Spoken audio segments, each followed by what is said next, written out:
হাদিসে কোরআনে যতগুলা করিনা আসছে এর ভিতরে উল্লেখযোগ্য করিনা হলো যে এই উম্মত মানুষকে দ্বীনের প্রতি আহ্বান করবে, দাওয়াত দিবে। দ্বীনের প্রতি কি দিবে বলেন? শুধু দাওয়াতের কারণে আল্লাহ পাক রব্বুল আলামিন যত কারণে এই উম্মতকে দামি বানিয়েছেন এর মধ্যে প্রধান কারণ উম্মত অন্যকে দাওয়াত দিবে। অন্য কি দিবে? দাওয়াত বলতে এরা আপনি খানার দাওয়াত মনে করেন না। অনেকে আবার দাওয়াত মানে মনে করছে যে খানা মানে আছে, না না। দাওয়াত বলতে একজন আরেকজনকে ইসলামের দিকে আহ্বান করবে। কিসের দিকে আহ্বান করবে বলেন?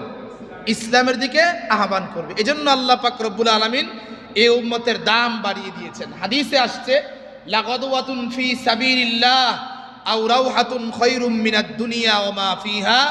যে ব্যক্তি এক সকাল কিংবা এক বিকাল আল্লাহর রাস্তায় মানুষকে আল্লাহর জন্য ডাকে।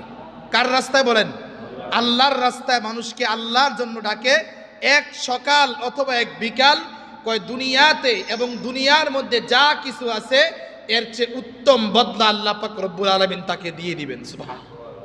আর এক হাদিসে আসছে আল্লাহর রাস্তায় দাওয়াত দেওয়ার জন্য যদি কোনো মানুষ দাওয়াত দিতে বাইর হয় আর এই মানুষের গায়ের মধ্যে যদি ধুলাবালি পড়ে, হাদিসে নবীজি সাল্লাল্লাহু আলাইহি সাল্লাম বলছেন এই ধুলাবালি আর জাহান্নামের আগুন কখনো একত্রিত হবে না।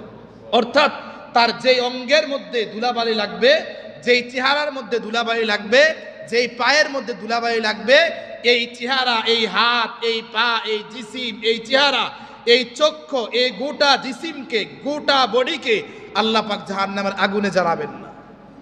এজন্য আকাবের আসলাফ উলামাই দেওবন্দ মানুষের কাছে দাওয়াতের কাজ পৌঁছানোর জন্য দুইটা পন্থা অবলম্বন করেছেন। এক পন্থা হলো যে ইয়াংদের জন্য, যুবকদের জন্য।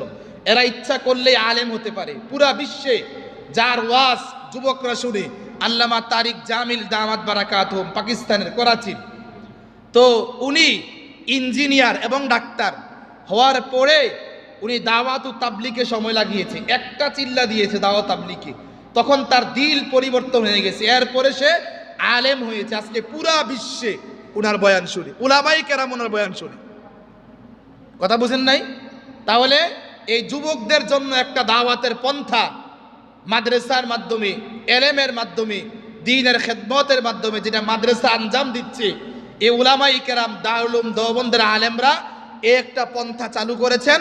যারা নৌজওয়ান, যারা ছোট কচি 25-30 বছর বয়সের, এরা মাদ্রাসায় পড়ে আলেম হবে। কিন্তু যারা মুরব্বী হয়ে গিয়েছে এদের আলেম হওয়ার সৌভাগ্য হয় না, দ্বীন শিখার সৌভাগ্য হয় না। এদের জন্য দাওয়াত ও তাবলীগের মেহনত